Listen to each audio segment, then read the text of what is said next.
여러분 안녕하십니까? 혁신 라이프 코칭 연수원 ICC 창설자 신현근 정신분석학 박사입니다.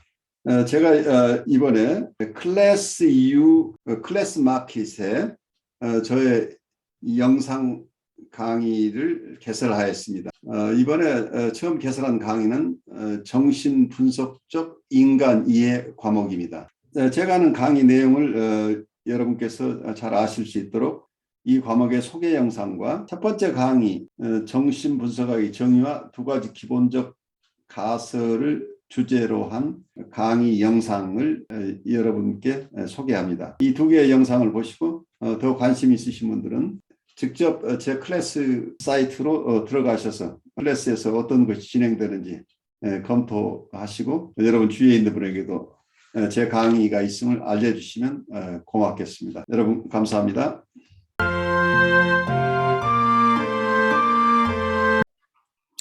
죄책감에 대한 전이 잠재력과 편집적 분노에 대한 전이 잠재력. 리바이어는 이런 내담자는 분석가에게 의존하는 관계를 견디지 못한다고 강조하였다. 왜냐하면 깊이 묻혀 있지만 언제나 있는 무의식적인 죄책감 때문이다. 반면에 노젠필드는 기저의 편집적 소인과 강한 과학적 전이가 뒤에 있는 내담자가 의존을 견디지 못한다고 하였다. 자기애적 내담자는 기저의 전이 잠재력이 모두 제각각이다. 일단 전형적인 전이 방어로서 분석가와 마술적이고 자기애적으로 융합하고 독립된 인간으로서 분석가를 평가절하하며 이와 함께 분석가에게 진정으로 의존하지 않으려는 투쟁이 풀리고 나면 어떤 내담자는 전이에서 강한 편집적 반응을 보이지만 반면에 다른 내담자는 그가 분석가에게 하고 있는 것에 대해서 적어도 약간의 죄책감과 관심을 경험할 수 있는 것으로 보인다. 비록 이들의 이전 발달력에서 의식적인 죄책감의 증거를 찾을 수 없을지라도 이 두 번째 유형의 내담자가 전이에서 순수한 편집적 반응을 경험하는 유형보다 예후가 훨씬 좋다. 지금 이 설명은 이렇게 이해하시면 좋겠어요. 멜라니 클라인이 우리 인격 발달의 어떤 두 단계로 보거나 두 개의 어떤 포지션이라고 한 이유는 한 번 발달했다고 그래서 그 지점이 없어지는 게 아니고 계속 남아있다는 입장 때문에 마치 우리가 지층이 한번 형성되면 아래에 있는 층 위에 다른 층이 쌓인다고 그래서 그 아래에 있는 층이 없어지는 게 아니죠. 그와 마찬가지로 아이들이 처음 태어났을 때는 편집 분열적 자리에 있다고 설명을 하죠. 패러노이드 스키조이드 포지션에 있다고 하는 게 이때는 대상을 있는 그대로 이해하는 게 아니고 대상을 분할해서 대상을 좋은 대상과 나쁜 대상, 그것도 아주 좋은 대상과 아주 나쁜 대상 이 둘로 분열시켜서 본다는 얘기. 이렇게 분열되어 있는 모습으로 대상을 이해하기 때문에 그래서 그 대상 자체가 나쁜 대상이라고 하면 아주 나쁜 대상이니까 그 편집적인 거죠. 무서운 거죠. 그래서 편집적인 이런 상황에 있기 때문에 투사의 동일시가 일어나거나 투사가 일어나는 게 자기 안에 감당하기 어려운 어떤 대상이 있거나 대상과 관련 있는 정서가 있거나 할 때는 외부에다가 투사함으로써 자기 자체 안에서 비워내는 거죠. 그런데 이론이 그렇게 명료하진 않은데 어떤 때는 자기의 좋은 자기 혹은 좋은 대상을 투사하기도 한다. 분열되어 있으니까 어느 게 투사될지 알 수 없겠죠. 그런 상태인데 여기에 이런 상태에 있던 분이 디프레시브 포지션에 간다고 하는 것은 대상을 통합해내는 과정입니다. 그러니까 대상에 대한 죄책감을 느낀다고 하는 것 자체는 길티 필링이라고 하는 게 길티 필링이 두 가지가 있는데 편집 분열적 자리에 있을 때 처벌받을 것 같은 두려움이 있다고 한다면 누군가에서 박해받을 것 같은 박해적인 불안, 그러니까 무서운 대상으로부터 자기가 뭔가를 잘 하지 못하면 처벌받을 것 같은 두려움. 이런 것은 우울증의 불안이라 편집 분열적 자리에 있는 사람이 느끼는 죄책감은 어쩌면 상대방에 대한 배려에서 나오는 것이 아니고 박해적인 대상으로부터 자기가 뭔가를 잘못하면 처벌받을 것 같은 두려움이죠. 박해받을 것 같은 두려움, 처벌받을 것 같은 두려움인데 그 자체가 자기가 합리적인 어떤 근거가 있는 게 아니고 그냥 무서운 거죠. 그러니까 합리적이지 않은 상태에서 어떤 대상으로부터 계속 공격받을 때는 아이들이 눈치를 보잖아요. 뭔가를 잘못하면 처벌받는다는 것 때문에 그때 느끼는 것은 어쩌면은 그걸 죄책감이라고 표현하기는 굉장히 어려운데 프로이드식으로는 그걸 죄책감이라고 볼 수 없어요. 멜라니 클라인 입장에서는 아주 초기에 원시적인 초자가 있다고 보는 거예요. 그래서 처벌하는, 박해하는 대상에 대해서 우리가 느끼는 정서라고 한다면 어쨌든 처벌받기는 뭔가를 잘못했으니까 처벌받는다는 이런 개념으로 갈 수 있겠죠. 그래서 이런 정서를 이때 어떤 그러니까 편집 분열적 자리에서 느끼는 죄책감 그리고 그때 느끼는 어떤 우울이라고 하는 거. 그러니까 이때 편집 분열적 자리에서 어떤 처벌을 받는다고 한다면 자기 스스로가 통합된 자기가 아니어서 아주 형편없는 자기가 되는 거죠. 아무 가치가 없는 자기로 느껴진다. 무가치한 자기.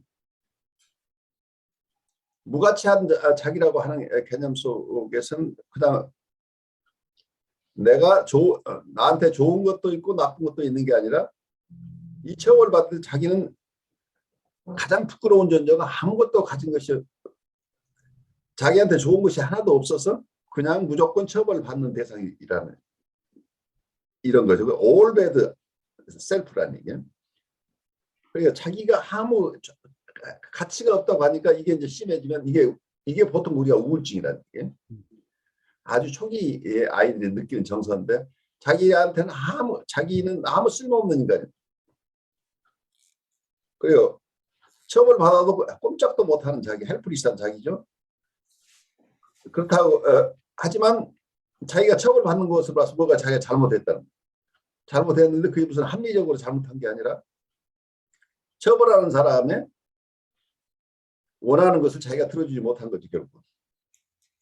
근데 그걸 어떻게 맞춰야 되는지도 잘 모르는 어린아이인데 그런 상태에서 그러니까 자기는 아무 가치가 없는 존재로 느끼는 게 이게 극단적인 형태의 우울감이죠.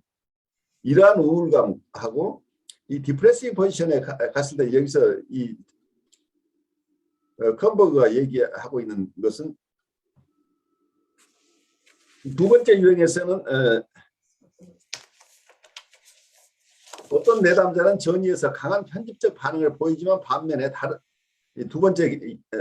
첫 번째는 편집적 반응을 보이는 것은 아까 첫 번째 PS 포지션에 있는데 두 번째의 경우에는 약간의 죄책감과 관심을 경험할 수 있는 것으로 보인다. 이건 디프레시브 포지션 초기 단계에 들어갔다는 얘기예요. 그러니까 대상에 대해서 대상과의 관계에서 죄책감을 느낀다는 거죠. 그 대상에 대해서 관심을 가진다는 거죠. 그러니까 이 죄책감이라고 하는 것은 말하자면 이게 양심하고 관련된다고 이제 나중에 보이는데 단순한 첫 번째 이게 가혹한 어떤 처벌받을 것 같은 두려움이라고 한 처벌하는 무조건적으로 우리 마음 안에서 우리를 자기 처벌의 경향 이게 슈퍼이고라는 거. 프로이드는 여기 슈퍼이고하고 그러니까 초자 속에 양심이나 자아 이상이나 그리고 지금 여기서 이 편집 분열적 자리에서 느끼는 어떤 처벌하는 경향 이것까지를 합쳐서 초자라고 다 슈퍼이고 속에 집어넣어버린 거예요. 근데 이게 캐나다의 카베스 교수는 이걸 좀 분해를 하자 다시. 원래 이게 독립된 개념인데 1923년에 프로이드가 마음의 삼중 구조 이론을 만들면서 이 두 가지를 합쳐버렸다는 얘기. 그러다 보니까 사실은 이게 양심이라는 것하고 이게 처벌하는 마음, 자기를 처벌하는 가혹한 어떤 자기 처벌 경향, 이게 슈퍼이고인데 무조건 금지하고 처벌하고 하는 이런 마음이 우리한테 있는데 그 마음을 초자라고 봐야 되는데 이건 어쩌면 아까 얘기한 편집 분열적 자리에서 아이들이 느끼는 그 대상이 가지고 있다고 생각되는 어떤 그 태도죠. 대상이 가지고 있는 태도가 슈퍼이고인데 그거하고 이 디프레스 포지션에 가면 아이 입장에서는 자기가 정말 나쁜 대상이라고 생각해서 판타지 속에서 끊임없이 공격하고 살해하고 없애버렸던 그 대상이 나중에 보니까 자기가 무조건 자기를 사랑한다고 생각했던 올굿인 좋은 대상하고 같은 대상이라는 걸 느끼게 된다. 자기가 공격했던 그 대상이 사실은 자기를 사랑해주던 대상을 공격했다는 나쁜 대상과 좋은 대상이 하나라는 것을 알게 되는 시점이 우울적 자리라는 이때는 이제 프로이드식으로 하면 양가 감정이 생긴다는 거예요. 사랑과 미움이 같이 있다는 얘기예요. 러브 앤드 헤이트. 첫 번째 PS 포지션에서는 사랑은 러브하고 헤이트가 완전히 분리되어 있는 극도로 나쁜 무조건 나쁜 사람과 무조건 좋은 사람이 분리되어 있던 것에서 이게 전위 속에서는 분석가에 대해서 그런 느낌을 어떤 때는 분석가를 아주 이상화하는데 어떤 때는 아주 평가절하해서 아주 정말 자기에게 도움이 되지도 않고 그 아주 나쁜 사람, 나쁜 대상 이렇게 느끼다가 어느 순간에 분석이 어느 정도 진행되면서 이분이 디프레시브 포지션에 진입했다는 것을 알 수 있는 것은 그렇게 공격하던 그 사람에 대해서 약간의 미안함을 느끼기 죄책감을 느끼기 시작한다는 거예요. 약간의 죄책감을 느끼기 시작한다고 하는 것. 그리고 우리 선생님이 내가 이렇게 하면 선생님이 어떻게 느낄까? 상대방에 관심이 생기기 시작하는 시점이 온다. 이게 우울적 자리다. 그래서 이 지점은 굉장히 미묘한데 사실은 인간 발달에서 굉장히 중요한 어떤 크라이테리언이에요. 기준이. 멜라니 크라이 큰 기여를 한 게 이 두 가지 포지션이 있다는 게 항상. 그런데 이 포지션은 처음에는 아마 우리가 어렸을 때는 PS 포지션에서 D 포지션으로 발달하는 걸 보통 뭐 3개월에서 6개월 이런 아주 초기로 봤어요. 그런데 그 이후에 클라인의 제자들은 그렇게 빠른 시기에 이런 것들이 일어난다기보다 그 시간은 그렇게 뭐 3개월에서 6개월 이 범위 내에서 현재 분열적 자리에서 우울적 자리로 갈 만큼 어떤 증거가 있는 것은 아니다고 보면서 그 시기는 조금 더 길어질 수 있겠죠. 그건 조정이 되겠지만 어쨌든 이 관념적으로 이 두 포지션이 있다는 것은 굉장히 큰 기여라는. 그 시기적으로는 어느 사람에 따라서 어느 시기에 이게 나타날지는 각각 다르지만 이 편집 분열적 자리에 있을 때 사람들의 마음의 상태와 우울적 자리에 있을 때 마음의 상태는 근본적으로 다르다는 거죠. PS 포지션에 있는 환자들이 대부분 사이카틱한 환자나 보드라인 환자들이에요. 그런데 발달 심리학으로 보면 일단 우울적 자리까지 갔어요. 그런데 어느 시점에 환경이 나빠지면 다시 PS 포지션으로 돌아간다는 얘기예요.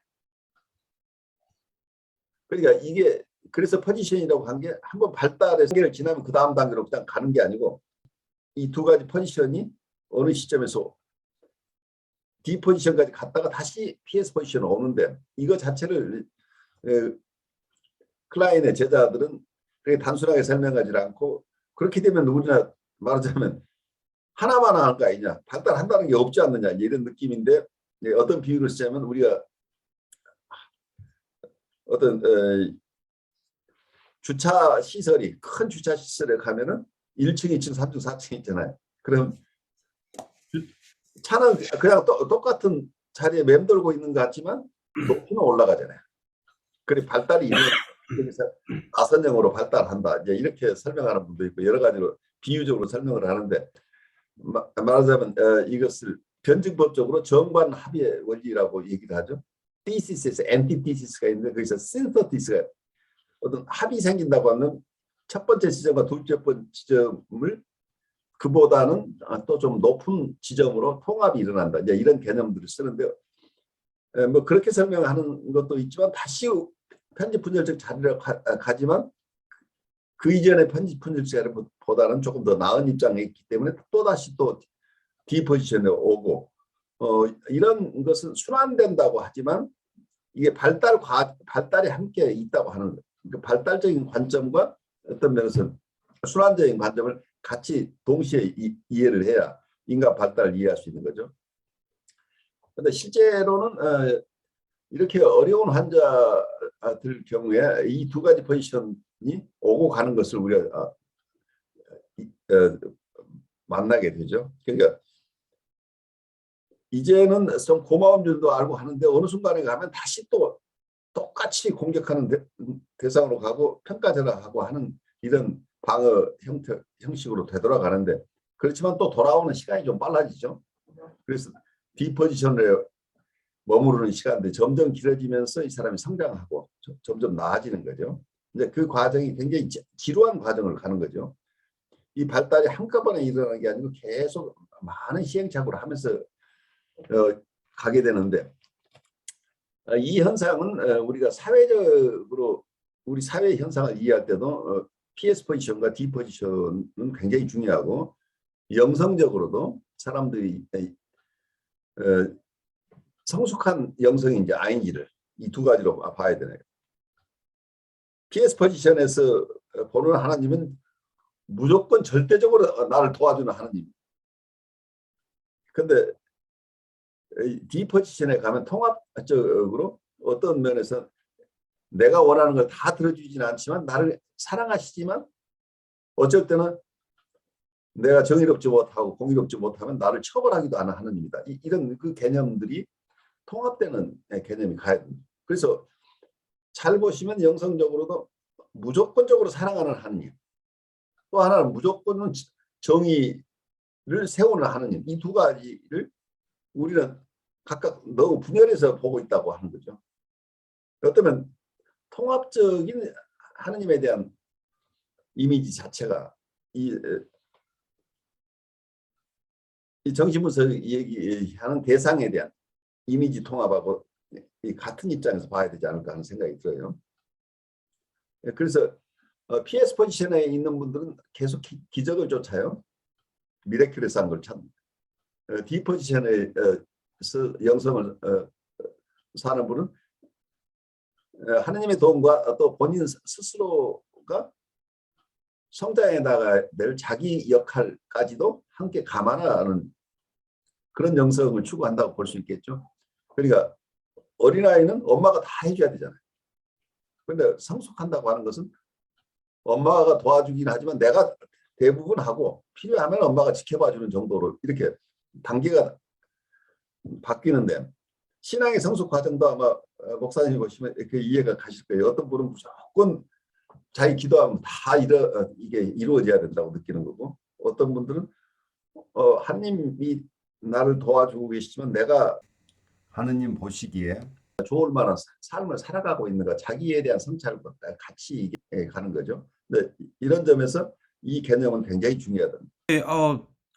정말 공감이 되는데요, 교수님. 이 PS에서 D 포지션으로 넘어가는 게 참 쉽지가 않은 것 같은 느낌이 많이 들고요. 굉장히 어려운 거죠. 예. 그러면서 이제 PS 포지션에 있을 때, 이 사람이 분열적 자리에 있을 때는 굉장히 모든 게 이제 나눠져 있는 거고, 평가 대상도 교수님 말씀하신 것처럼 좋은 대상, 나쁜 대상이 좋은 대상과 나쁜 대상을 결정짓는 것도 자기에게 어떻게 순종하느냐, 순종하지 않느냐, 쉽게 이야기한다면 자기에게 공물을 바치느냐, 바치지 않느냐. 바로 그거예요. 네네.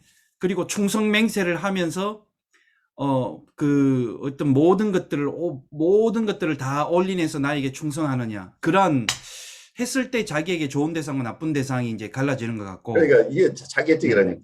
자기에게 어떻게 하느냐에 따라서 좋고 네. 나쁘고 결정이 되죠. 네네. 이 통찰이 사실은 굉장히 중요한 통찰이에요. 어떤 면은 근본적으로 인간에 대한 이해를 하는데 이 멜라니 클라인이 가져온 이 개념은 어떤 프로이트가 이미 가지고 있던 개념이에요. 프로이트는 이거 양가성이라고 표현을 했어요.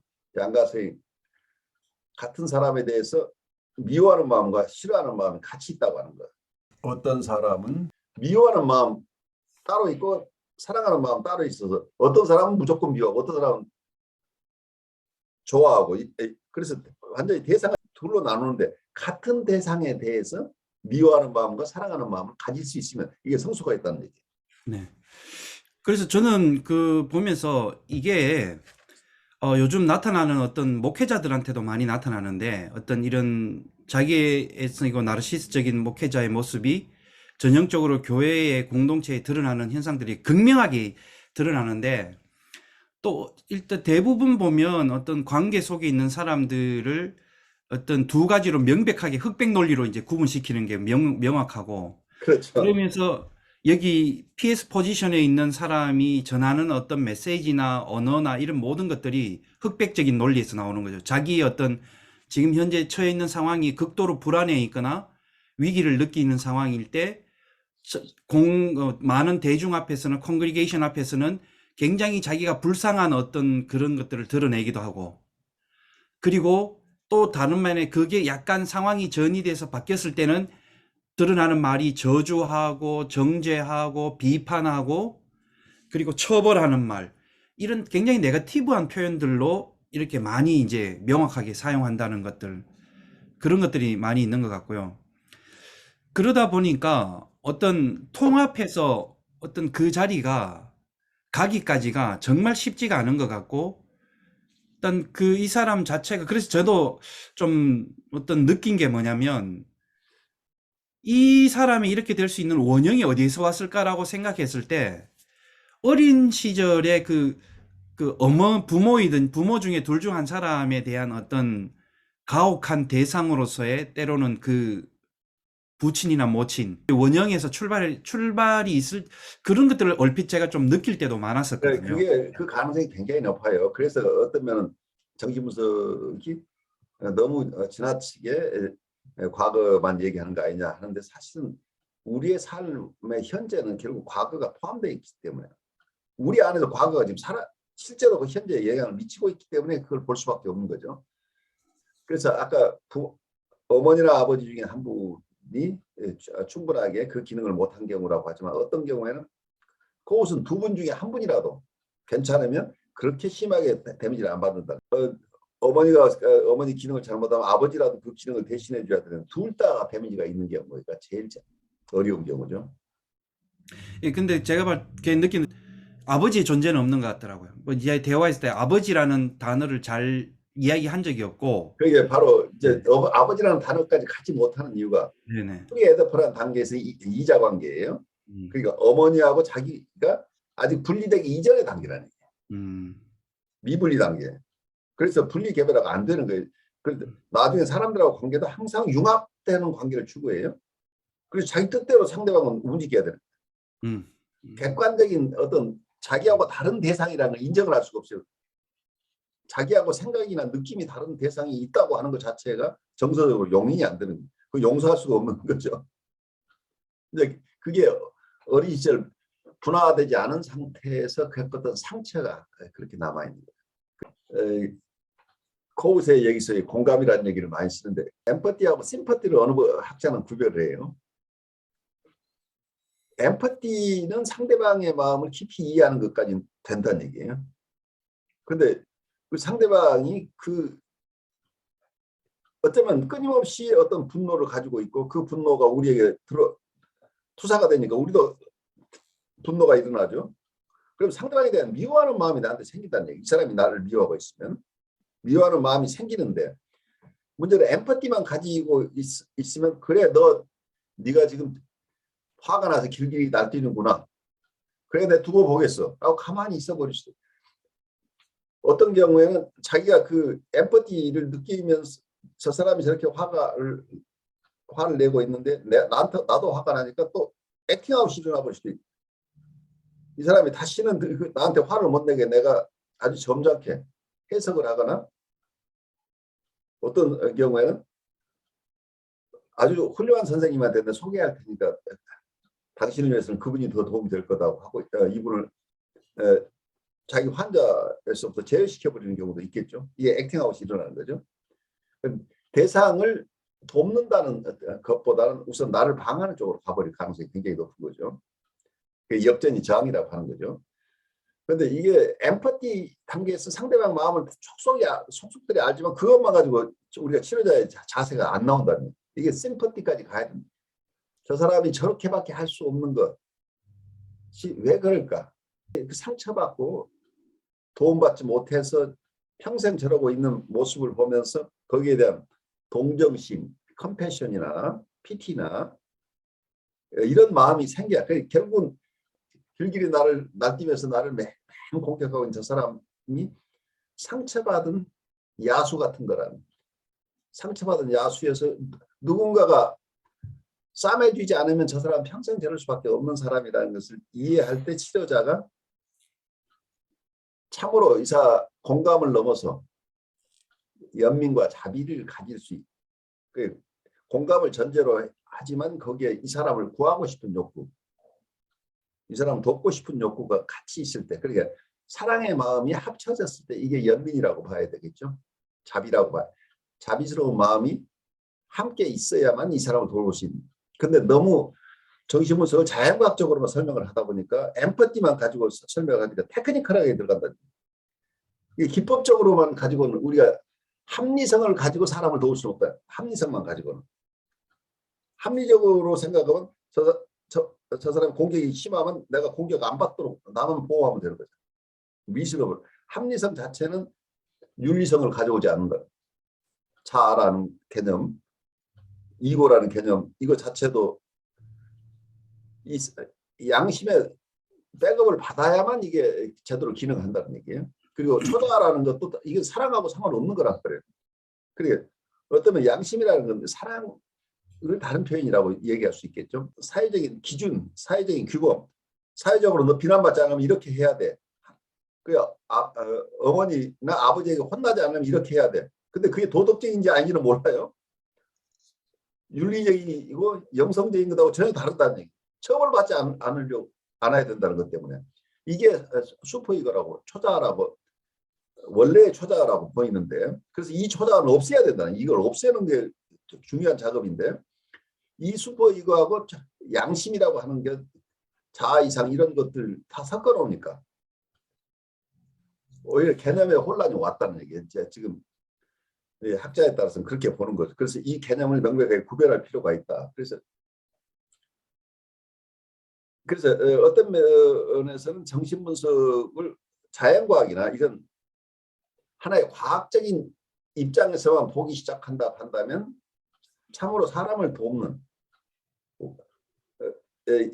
사람을 임상적으로 돕고 이 사람의 성장 과정을 담보해주는 그런 기능을 하는 사회적인 으로 어떤 유익한 정신분석이 된다는 보장이 없다는 거죠.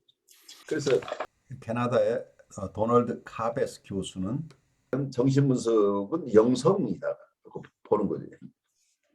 영성적인 정신분석으로 가지 않으면 정신분석이 설 자리가 없다. 자연과학으로 혹은 과학적인 입장만 가지고는 안 된다는 얘기죠.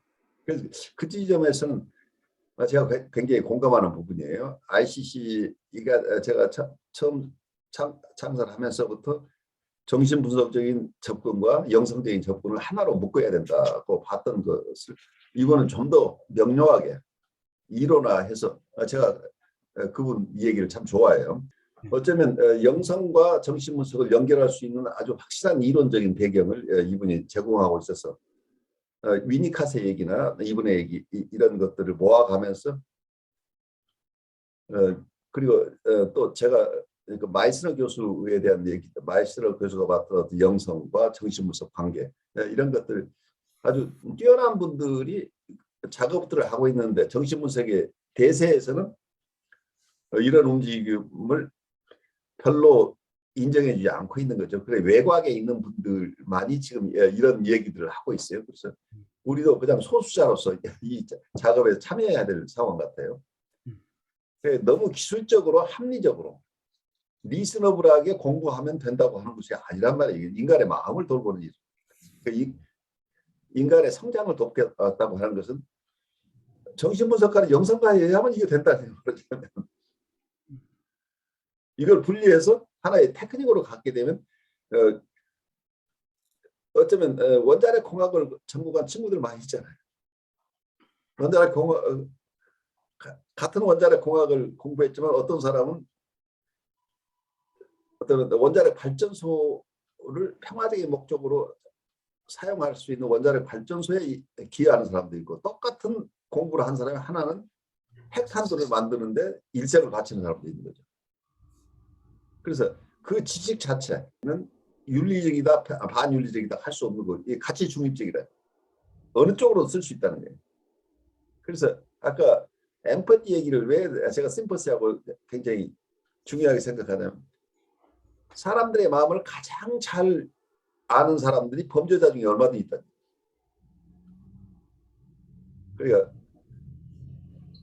특히 다른 사람의 걸 이용해서 이득을 얻는 사람들, 이런 사람들은 그 사람이 어떤 생각을 하고 지금 어떤 정서에 있다는 걸 잘 알기 때문에 그 사람의 마음을 머니필레이션을 조종하는데 사용되죠. 그 악덕 기업주도 어쩌면은 엠퍼티가 뛰어난 사람이다. 초기 발달된 것 같아요. 초기 발달, 엠퍼티가 뛰어난 사람에서 사람들을 자기 마음대로 사용할 수 있는. 이것도 엠퍼티란 말이에요. 말하자면 우리 기술적으로만 보면. 근데 정신분석가도 이 사람은 무의식 속에 일어나고 있는 것들을 잘 이해해야 되기 때문에 엠퍼티가 굉장히 발달을 해야 되죠. 그런데 이 엠퍼티 단계만 가지고는 안 된다고 하는 게 아까 심퍼시하고 같이 가지 않고 이 사람을 참으로 돕겠다는 사랑의 마음이 없는 상태에서 공감만 가지고는 그 대상을 나의 성공을 위한 하나의 서플라이로 사용해 버릴 수 있다. 내가 성공적인 치료자로서 남들에게 잘 드러나기 위해서 좋은 환자 노수를 하도록 만들어 버릴 수 있잖아요. 그 교수님, 저는 이걸 보면서 느끼는 게요. 이 자기애성적인 어떤 장애나 어떤 나르시스적인 이런 PS 포지션에 있는 어떤 관계에 있을 때 저는 느끼는 게 이걸 또 우리 스피리추얼한 부분에서 어떤 교회 공동체를 봤을 때도 어떻게 보면 목회자와 성도 간의 관계에서 일어나는 게 뭐냐면 목회자로서의 성도를 향한 돌봄을 제공하고 서비스를 제공하는 게 아니라 또 일반적인 어떤 이런 위치에 있는 사람들이 연인 관계라든지 부부 관계라든지 부모와 자식 관계, 친구 관계 있을 때도 어떤 그런 대등한 어떤 친구와 친구 관계, 부부와 부부 관계, 뭐 부모와 자녀 관계, 아니면 목회자와 성도의 관계, 어떤 이런 우리가 생각하는 보통의 어떤 그런 관계로서의 서로 배려가 있고 존중이 있고 돌봄이 있는 관계이기보다도 저는 시간이 가면 갈수록 느끼는 게 이런 위치에 있는 사람 속에 있는 관계의 테두리, 바운더리 안에 있는 사람은 가해자와 피해자의 관계로 계속해서 형성된다는 걸 느끼는 거거든요. 네. 바로 그게 이제 어려운 거죠. 그러니까 네네. 독립된 인격으로서 대상을 볼 수 있다고 하는 게 통합된 대상, 그리고 자기 통합이 일어나야 이게 된다는 얘기예요. 자기가 분열되어 있거나 대상을 분열시켜서 볼 수밖에 없는 사람은 융합의 단계, 그러니까 우리가 처음 태어났을 때는 어머니하고 융합 단계라고 보는 거죠. 융합 단계를 일정 기간 거쳐서 최소한 2년, 3년 지나야 자기가 독립된 인격으로 가는데 이 독립된 인격으로 성장하는 과정이 아직 이루어지지 않은 사람은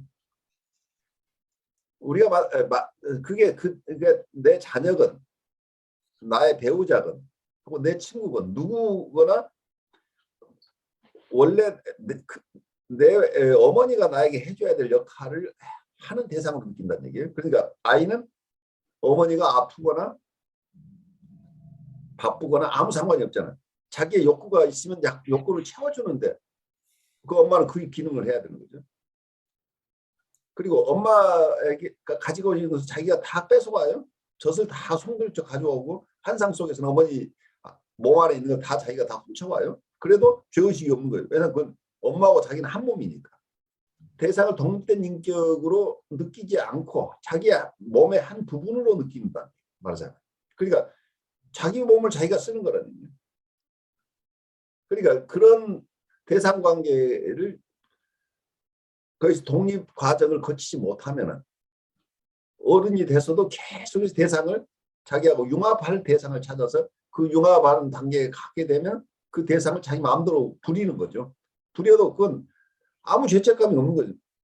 그러니까 너는 나를 위해서 있는 존재라. 엄마는 나를 위해서 있는 존재라. 이게 자기애적이다. 그러니까 대상을 착취하고 어떨 때는 파괴하고 해도 아무 가책이 없다.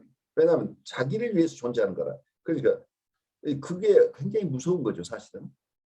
프로이드가 굉장히 스마트한 사람이에요. 그리고 어떤 면은 이분은 유태계의 전통 속에서 오랫동안 양육되어 온 분이기 때문에 이분이 과학적인 용어를 들어서 얘기를 하고 있지만 사실은 자기의 전통 속에 있는 영성들을 이미 가지고 있었던 사람. 그래서 1914년에 쓴 논문에 온 나르시시즘이라는 논문이 있는데 그 논문에서 이분이 한 얘기가 결국 다른 사람을 사랑하지 못하는 것이 병이다고 봤어요. 이걸 병이라고 그러니까 이게 신이라는 용어 대신에 신프라다는 용어 대신에 아프다는 용어 그러니까 sick하다 일리스라고 봐버린 거죠. 그러니까 이게 굉장히 과학적인 터미널로 바뀌었죠.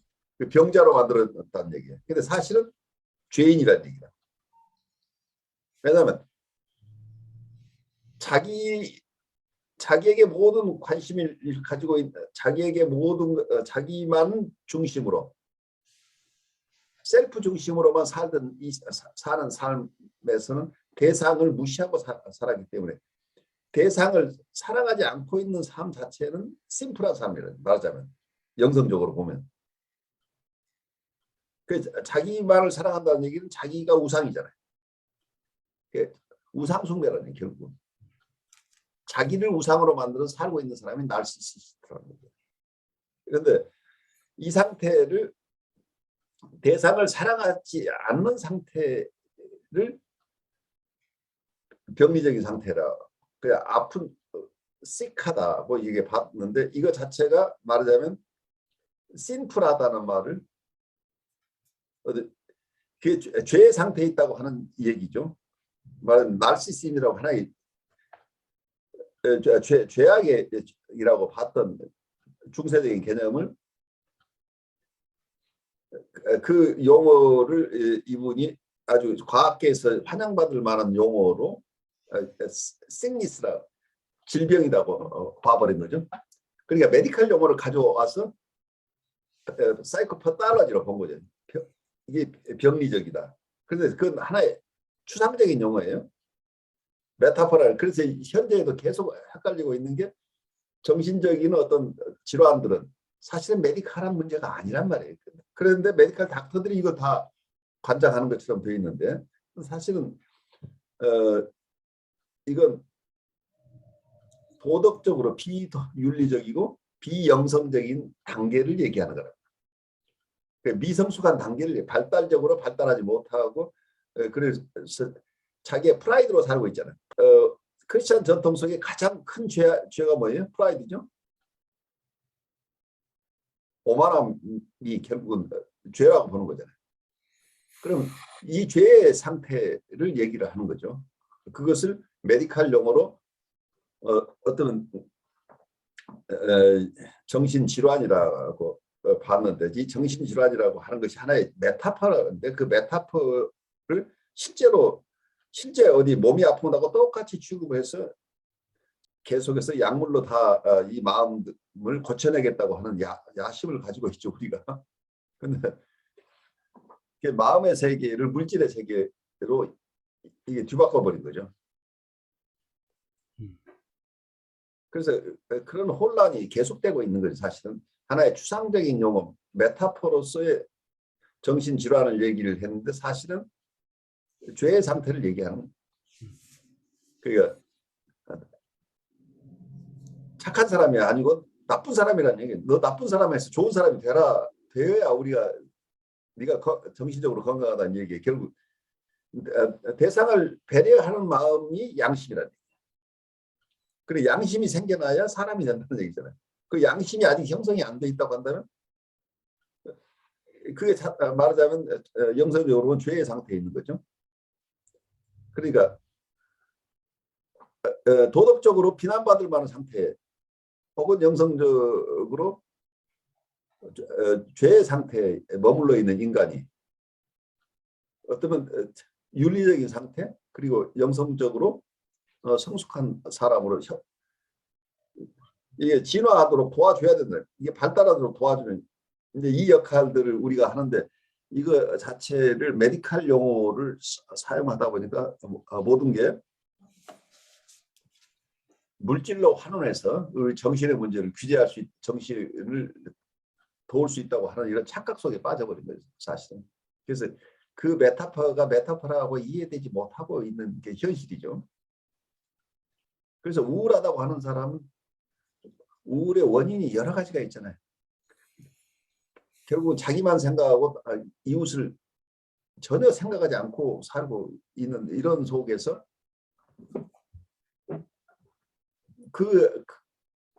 그런 마음이 채워지지 않았을 때 자기가 다 그 옴니포턴하게 모든 것이 자기 뜻대로 이루어지지 않으면 이 사람은 자기가 아무 가치 없는 것으로 아주 심각한 우울 속에 빠져버리니까 그러니까 자기가 어떤 것이 불편한 점도 있지만 자기도 잘하는 게 있다고 하는 셀프 이스템이 있는 사람은 이렇게 심한 우울증에 안 빠지잖아요. 근데 자기가 통합이 돼 있지 않으면 어떨 때는 자기가 아주 기고만장해서 모든 사람을 통제할 수 있다고 느끼다가 이게 상황이 안 좋으면 자기가 아무 쓸모없는 인간이라고 그러니까 아주 배드 셀프로 헬프리스한 셀프로 자기를 인정하니까 그러니까 이렇게 형편없는 나로 사느니 아무 만족도 없는 이 세상 희망이 없는 세상 그래서 이 자살까지 가는 거죠. 그래서 어떤 면은 우리 정신분석적인 얘기가 사실은 과거의 영성이나 도덕적인 얘기가 과학의 탈을 쓰고 있을 가능성이 있는 거죠. 그래서 그때 사람들이 과학적으로 사람을 도울 수 있다고 하는 것과 우리가 착각이라고. 과학적인 방법이 필요하긴 하지만 근본적으로는 영성적이나 윤리적인 부분까지 가야만 사람이 건강해지잖아요. 그러니까 어쩌면 굉장히 머리 좋은 사람이 있어요. 그 지금 한국에서 참 비극적인 게 어느 분야에 아주 뛰어난 인재들이 사회적으로는 엄청난 사회 불평등을 가져오거나 어떤 특권 계급을 형성하거나 이런 쪽에 그 좋은 머리들이 사용되고 있잖아요. 많은 사람이 자기애적인 병리를 앓고 있는 거예요. 그런데 출세했다고 생각하는 그리고 끊임없이 세상 사람 부러움을 받고 있는 사람이 이 출세한 사람이잖아요. 근데 이분들이 어떤 면에서는 구분 대상 관계에 머물러 있고 자기의 나르시시즘 속에 빠져 있어서 대상을 전혀 배려하지 않고 있는 거죠. 대상은 자기가 출세하는 도움이 되는 때까지만 필요한 거죠. 근데 그런 현상에서 벗어나지 못하는 사람을 우리가 주위에서 얼마든지 만날 수 있죠, 지금도.